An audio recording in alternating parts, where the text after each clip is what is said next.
3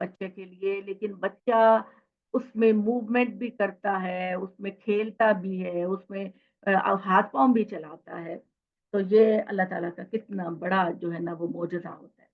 اور اس میں بچے کو اس کی گروتھ کی ہر چیز اللہ تعالیٰ پرووائڈ کر رہے ہیں، ہر چیز۔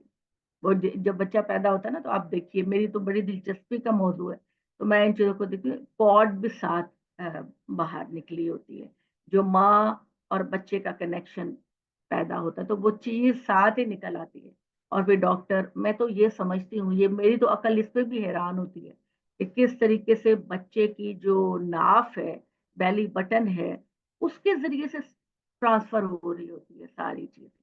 تو اسی لیے جو ہے نا وہ ہمارے جو حکمت والے لوگ ہیں، جو حکمت کرتے ہیں، تو وہ کہتے ہیں کہ اگر آپ، میں ایسے ان چیزوں کو شروع کر دیتی ہوں، لیکن چونکہ مجھے متاثر کرتی ہیں اس لیے میں کرتی ہوں کہ وہ کہتے ہیں کہ اگر آپ اپنی بیلی بٹن میں تیل لگایا کریں، پتہ نہیں یہ صحیح ہے کہ نہیں، لیکن میں سنتی ہوں، تو آپ کئی تکلیفوں سے بچ جاتی ہیں۔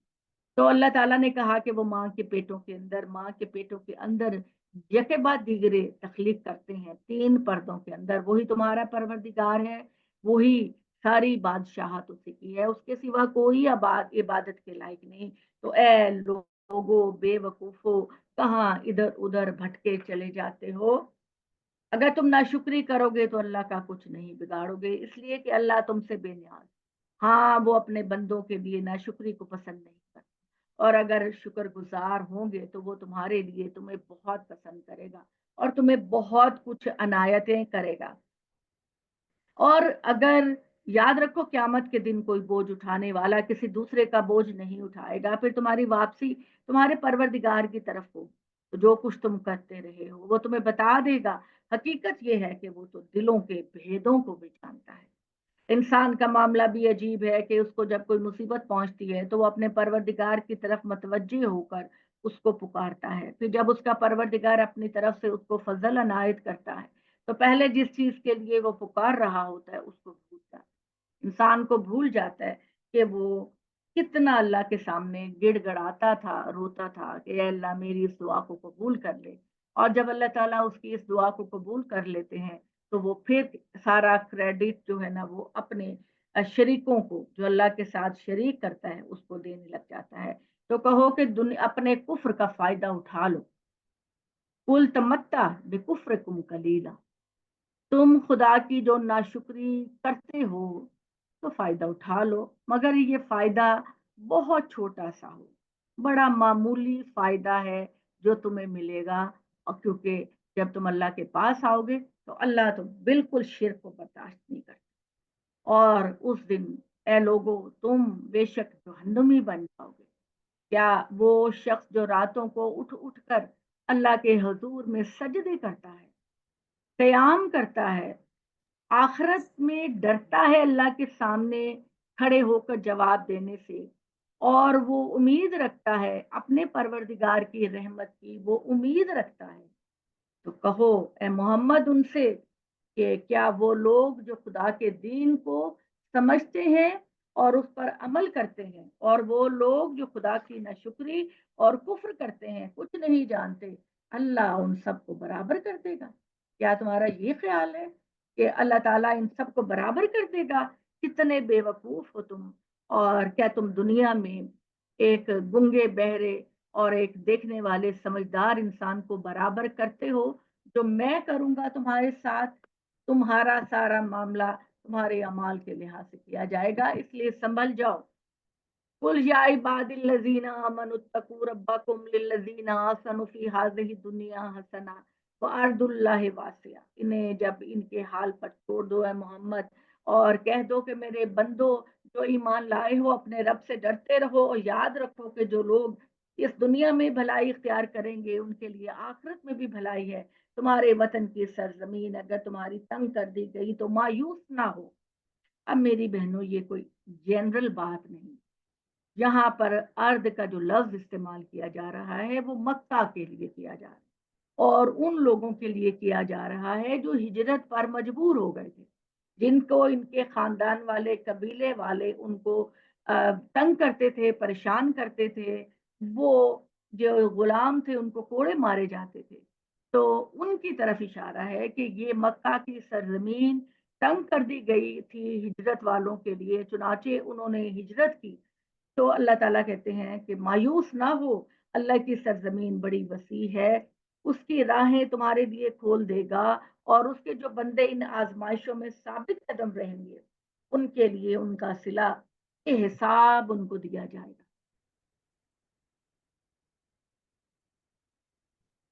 چنانچہ عبادت کرو جن کی تم چاہتے ہو، ٹھیک ہے، فابدو معاشی تم من دونه ہی، جاؤ جاؤ جاؤ عبادت کرو اللہ کے علاوہ جس جس کی تم چاہتے ہو، لیکن ایک بات یاد رکھنا محمد، ان سے کہہ دو کہ نقصان اٹھانے والے تو وہی لوگ ہیں جنہوں نے اپنی ذات کو نقصان پہنچایا، جو اللہ کے دین سے ہٹ کر اپنی سوچ اور نظریات میں رہے گا وہ اپنے آپ کو نقصان پہنچائے گا، اپنے گھر والے اس کے جو ہیں وہ بھی اگر اس کی پیروی میں اللہ کے علاوہ دوسروں کی اطاعت کرتے ہیں قیامت کے دن تو وہ بھی بڑا نقصان اٹھائیں گے۔ سن لو کہ در حقیقت یہی بڑا خسارہ ہے، بہت بڑا خسارہ ہے ان کے لیے، ان کے اوپر سے بھی آگ کے سائبان ہوں گے اور ان کے نیچے سے بھی کناتے جو ہیں وہ آگ کی ہوں گی۔ یہی چیز ہے جس سے اللہ اپنے بندوں کو ڈراتا ہے۔ میرے بندو اس لیے مجھ سے ڈرو، اس کے برخلاف جو شیطان سے بچے گا، اس کی عبادت کرتے ہیں لوگ اللہ کی طرف، جو لوگ شیطان سے بچے رہ کر صرف اللہ کی عبادت کرتے ہیں، اللہ کی طرف متوجہ رہتے ہیں، ان کے لیے بڑی خوشخبری ہے۔ تو میرے ان بندوں کو خوشخبری دے دو، یہ جو بات کو توجہ سے سنتے ہیں پھر اس کے بہتر کی پیروی کرتے ہیں، یہی ہیں جن کو اللہ نے ہدایت بخشی، اور یہی ہیں جو عقل والے ہیں۔ پھر کیا جس پر عذاب کی بات پوری ہو چکی اور جس کا ٹھکانہ اب دوزخ ہی ہے، تو کیا تم اس کو بچاؤ گے جو دوزخ میں پڑا ہوا؟ البتہ جو لوگ اپنے رب سے ڈرتے رہے ان کے لیے اللہ تعالیٰ نے ملٹیپل سٹوریز والے عظیم الشان محل تیار کرے، ٹھیک ہے، اونچے اونچے محل آپ کے لیے جن کی بالکونیوں میں بیٹھ کر آپ خوبصورت اس دنیا کا مشاہدہ کریں گے، اور اللہ تعالیٰ کہتے ہیں کہ تمہارے محلوں کے نیچے تمہارے لون کے ساتھ ساتھ نہریں بہ رہی ہوں گی جو ایک بہت ہی خوبصورت تاثر دے رہی ہوں گی۔ یہ اللہ کا پکا وعدہ ہے اے لوگوں، اور سن لو کہ اللہ کبھی اپنے وعدے کی خلاف ورزی نہیں کرتا۔ اس طرح کی آیتیں کبھی کبھار اپنے بچوں کو ضرور سنا دیا کریں۔ اے پیغمبر، اللہ نے آسمان سے پانی اتارا اور زمین میں اس کے چشمے بہا دیے، پھر وہ اسے طرح طرح کے رنگ بدلتی کھیتیاں نکالتا ہے، پھر وہ خشک ہونے لگتی ہے تو اس کو تم دیکھتے ہو کہ وہ زرد پڑ جائے، یعنی جب ایک کھیتی کا ٹائم پورا ہو جاتا ہے، وہ موسم اس کا نکل جاتا ہے، تو آہستہ آہستہ جو اس کے بچے ہوئے ٹہنیاں یا پتے ہوتے ہیں وہ زرد ہو کر جھڑنا شروع ہو، اور جھڑنا بھی ان کی فیور میں ہوتا ہے کہ یہ پتے جھڑیں گے تو نئے پتے اگیں گے اور آپ کے لیے ایک نیا پھل آئے گا ان شاخوں کے اوپر۔ تو اللہ تعالیٰ کہتے ہیں کہ وہ ان کو ریزہ ریزہ کر دیتا ہے، اس میں یقیناً عقل والوں کے لیے بڑی یاد ہے۔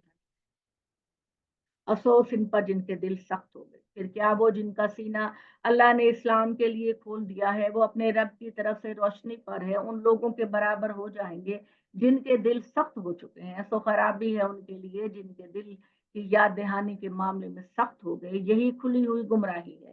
لوگوں، اللہ نے بہترین کلام اتارا ہے قرآن مجید کی صورت میں، یہ ایک ایسی کتاب کی صورت میں جس کا ہر جز دوسرے سے ہم رنگ، یعنی مضمون ملتے جلتے ہیں، اور جس کی صورتیں جوڑے جوڑے ہیں۔ بجائیے اللہ تعالیٰ کی کہ اللہ تعالیٰ نے یہ بات کہی ہے کہ اس کائنات کی تمام چیزیں نر اور مادہ ہیں، میل اور فیمیل ہیں، اس کائنات کی ہر چیز، ایون پھل پودے درخت ہر چیز، ایون اللہ تعالیٰ یہ کہتے ہیں کہ قرآن مجید کی صورتیں بھی جوڑا جوڑا، اللہ نزل احسن الحدیث کتابا متشابہا مثانیہ، مثانی کا مطلب ہوتا ہے جوڑا جوڑا، یعنی ان کے مضمون تو سب کا ٹچ دیتا ہے ہر طرح کا۔ There are 7 groups of Quran, 7 group ہیں قرآن مجید کے اپنے مضمونوں کے لحاظ سے، لیکن ہر سورہ میں کہیں نہ کہیں ٹچ آپ کو دوسری صورتوں کے مضامین کا بھی ملتا ہے، لیکن